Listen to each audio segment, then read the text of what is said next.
Warga asing berniaga atas jalan. Mana pihak penguatkuasa? Jom kita tengok video ni.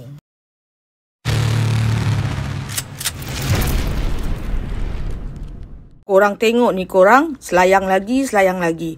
Ini dekat Selayang Baru ni korang. Warga asing ni berniaga suka-suka je dekat atas jalan raya. Korang tengoklah ni, siap ada van lagi.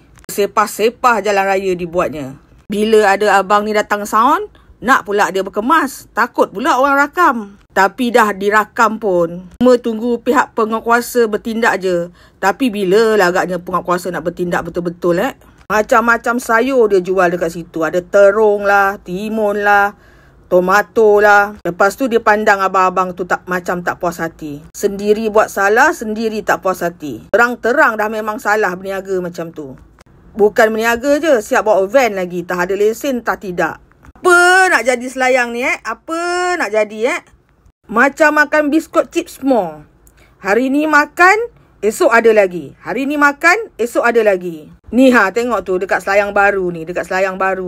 Malaysia. Apa nak jadi?